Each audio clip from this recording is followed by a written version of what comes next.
Bienvenidos a la última entrega de 2024 de Galleta de Campaña en Video Podcast. Vamos a seguir analizando las repercusiones del gabinete de Yamandú Orsi y también van a quedar planteadas algunas otras líneas de trabajo porque en 2025 tendremos elecciones departamentales. Pero Santi Soravilla, empecemos por lo que fue la presentación del gabinete de Yamandú Orsi, que dejó un tema en el tintero que fue la paridad de género.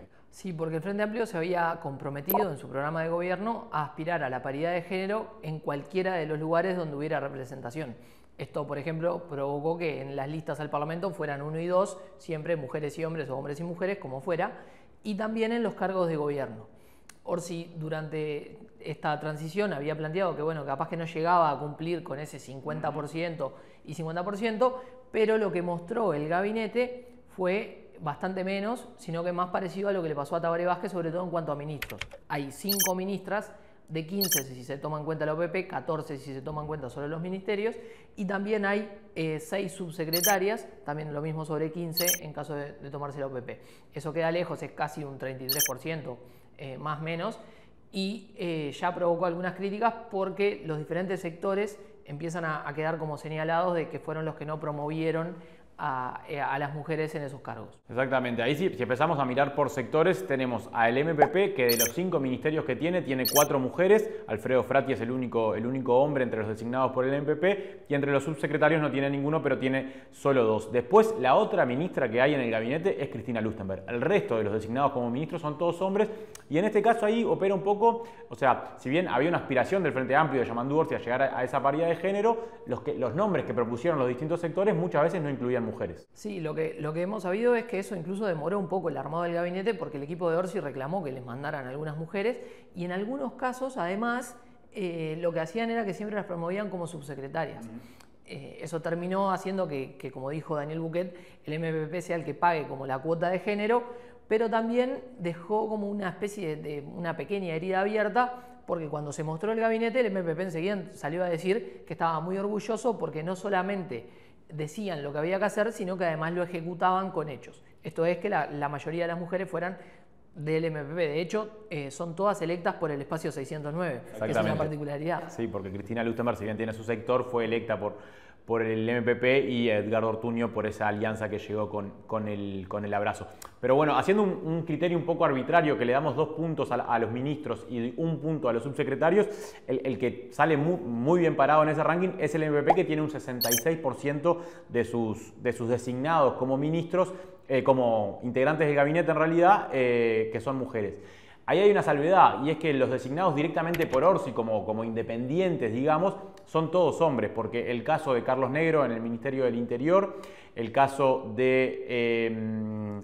Tenés, por ejemplo, algún subsecretario algún también. Subsecretario que son independientes, sí, que vienen de Canelones, sobre todo, claro, como Claudia Peris, que estaba trabajando en vialidad de Canelones. Esa sí es una mujer, pero en el gabinete los designados por él, que son ahora sí Odone, el que mencionaba recién, que es Carlos Negro, ¿cómo me tranqué? Y tenemos un independiente más, que es, bueno, Lubetkin es propuesto por serenistas, pero también no era de los nombres, no tiene una militancia sectorial, digamos. En ese caso son todos hombres. Claro, pasa por ejemplo con Rodrigo Arim, que es otra persona del riñón de Orsi, o seleccionada por Orsi, y que termina siendo hombre. Y pasa que 2 subsecretarías, la de Claudia Peris y la de Valeria Zuccasi, que también son independientes, recaen en las designaciones de Orsi, pero en la mayoría, cuando uno pasa raya, esos independientes terminan teniendo mayor peso los hombres. Lo mismo ocurre, por ejemplo, lo que le pasó a Serenistas. Serenistas tiene una representación bastante mayor que la cantidad de votos que tuvo, porque en total termina teniendo 5 figuras en el gabinete, pero solamente una es mujer, que es Ana Claudia Caram, que es subsecretaria. Al Partido Comunista le pasa también lo mismo. Tiene un ministro y después tiene 3 subsecretarios, pero solamente una es mujer. Sí. En este caso es el Ministerio de Educación y Cultura. Exactamente, Gabriela Verde. Exactamente. No, y bueno, ahí la amplia, que tiene un ministro y una subsecretaria en este caso, que es el Ministerio de Turismo con Menoni y Eugenia Villar como subsecretaria, y la verteniente artista, que es una situación similar, ¿no? Edgardo Ortuño como ministro de Ambiente y una subsecretaría. Gabriela Valverde en el Ministerio del Interior. Exactamente. Y el otro punto ahí respecto a la cantidad de hombres y mujeres es que también los designados para el círculo más cercano de Orsi, Alejandro Sánchez y Jorge Jorge Díaz en este caso también son hombres. Ahí va.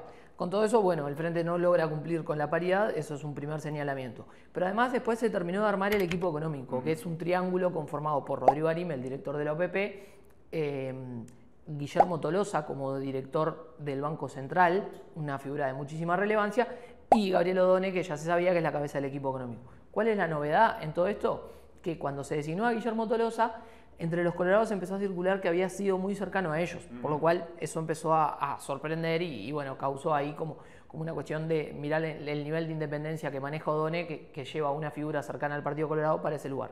Tolosa, ex representante del Fondo Monetario Internacional, trabajando en el Fondo Monetario Internacional y director de Ceres luego de que estuvo Talvi en esa organización. Exactamente. Ahí de alguna forma queda conformada ese equipo económico, se despejan las dudas de cualquier posible independencia en la OPP, porque claramente Arim es un hombre de Odone, y bueno, también la subsecretaría, que si bien es de Serenistas, por la información que manejaba Ramiro Pizabarro, es un hombre que fue pedido particularmente por Odone. Y con eso es Jorge Polgar esa figura, el subsecretario es Martín Valcorba, queda un equipo que muchos decían, bueno, es bien frente amplista, sobre todo en tanto en MEF y en OPP.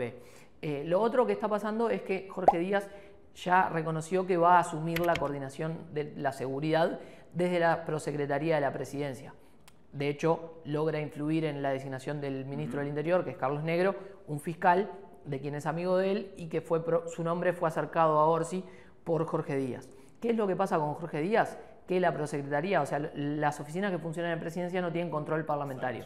Entonces, en la oposición, en lo que será la oposición a partir del 1 de marzo, esto ya empieza a llamar la atención porque obviamente Jorge Díaz, una figura de poder en la Fiscalía que generó ciertas diferencias, sobre todo con lo que va a hacer la oposición, dicen, bueno, está construyendo poder desde un lugar donde no lo vamos a poder controlar. Exactamente, ahí bueno, obviamente Carlos Negro va a tener que rendir cuentas ante el Parlamento cuando el Parlamento lo entienda necesario, pero bueno, Jorge Díaz no tiene por qué, no está obligado a rendir cuentas ante el Palacio Legislativo, y bueno, se genera como una duda ahí sobre el poder que acumula tanto Jorge Díaz, pero todo lo que tiene que ver con Orsi, ahí la Secretaría de Presidencia y la Prosecretaría, que también cambia un poco el perfil a lo que estábamos acostumbrados, no tanto en este último gobierno, donde Álvaro Delgado también tuvo una impronta bastante política desde la Secretaría de Presidencia, pero sí al rol que tenían secretario y prosecretario de Presidencia en anteriores gobiernos frente amplistas.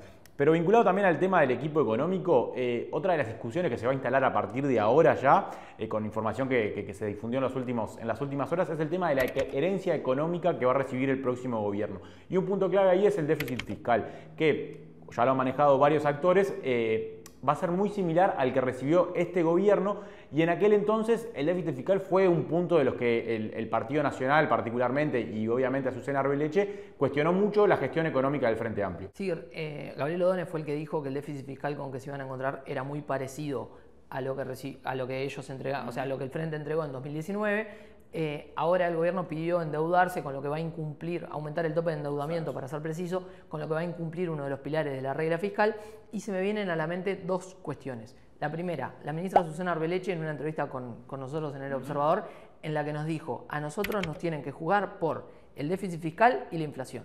Bueno, en esa división que ella marca, la inflación está en un camino muy bueno porque está por debajo y dentro del rango meta desde hace un buen tiempo, eso ha permitido que incluso que se achiquen los márgenes de inflación, pero el déficit fiscal está encendiendo lo que los economistas han dado en decir una luz amarilla, porque el ciclo de gasto en el final del periodo se incrementó. Eso por un lado, pero por el otro, recuerdo las reuniones de transición en febrero del 2020, exacto, en que el equipo de la calle Pou lo primero que dijo fue, bueno, cuando revisamos los números nos encontramos con que la situación es peor y que la herencia que nos van a dejar es más compleja de lo que nosotros creíamos. Eso tenía como componente el ajuste de las tarifas públicas que no se había realizado, que ahora el gobierno sí dice que lo va a hacer. Pero de todos modos es como que vuelve como una discusión circular sobre que la herencia es peor. Exactamente, veremos ahora cuando asuma el nuevo gobierno si hay algún tipo de pronunciamiento en ese sentido respecto a la herencia recibida. Y por último, de cara a 2025 tenemos las elecciones departamentales en mayo. Ahí se empiezan a aclarar algunas cosas, por ejemplo que Mario Vergara va a ser candidato del Frente Amplio. Ya algunos sectores lo proclamaron como candidato, por lo menos le dieron su apoyo. El primero fue el Partido Demócrata Cristiano, pero ya la propia Fuerza Renovadora, que es el sector de Vergara, también anunció ese respaldo. candidato, y Martín Lema, que tiene convención este viernes, donde el Partido Nacional se tiene que abstener de marcar un candidato y propone a Martín Lema para la coalición republicana. Ese es el mojón que va a pasar Lema y con el que cierra el año a nivel político el Partido Nacional en Montevideo. Con Lema ya prácticamente ungido como el único con interés, además por disputar ese lugar. En el caso de Vergara, lo que se espera para el verano es que se empiecen a posicionar los otros sectores y termine de saberse cuántos candidatos va a presentar el Frente. Ahí estaba la discusión de si el candidato único o si los 3 candidatos. En el Frente empiezan a entender que es mejor tener 3 candidatos porque le da una mayor potencia y amplitud a la disputa. Y después está el otro caso de Canelones. Vos habías dicho que era muy importante saber si Leonardo Cipriani se levantaba y tomaba el micrófono y hablaba en aquel acto de la 400. Exactamente, el miércoles pasado, ese acto de agradecimiento a la militancia. Bueno, Cipriani no tuvo un rol protagónico, se sentó bastante al margen del acto e incluso se retiró antes de que finalizara. Y eso terminó de descartar la posibilidad de que Cipriani fuera candidato, que bueno, se confirmó en las siguientes horas, luego de algunas reuniones que mantuvo con distintos referentes del Partido Nacional. Y ahora se abre la búsqueda para un nuevo candidato para Canelones. Ahí Sebastián Andújar está confirmado, sobre todo por el lado de Alianza País, y en Canelones el Partido Nacional va a presentar 2 candidatos. El segundo todavía no está claro y no hay ninguna confirmación, pero sí se está perfilando hacia Alfonso Lerete, el diputado del Partido Nacional, que reservó su nombre en las elecciones internas y por eso puede participar por la coalición republicana.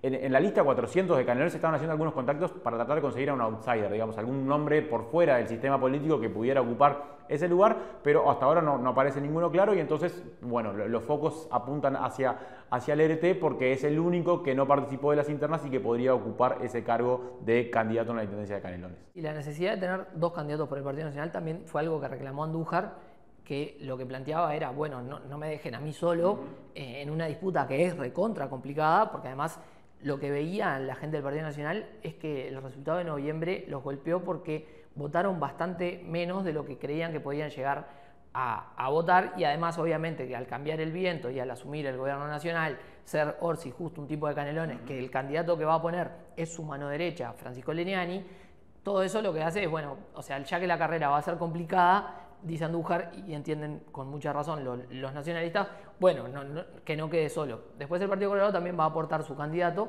pero en ese lugar también está un poco más entreverado, aunque hay un nombre reservado que reúne cierto consenso, que es el de Walter Salvini. Exacto, sí, los blancos ahí saben que es muy difícil disputar realmente la intendencia, pero por un lado ven que el Frente Amplio va a presentar un solo candidato, eso les da como cierta fortaleza al presentar varias candidaturas, y también obviamente después está la disputa territorial por los alcaldes y concejales, que es donde cree el Partido Nacional que puede tener algún avance territorial, digamos.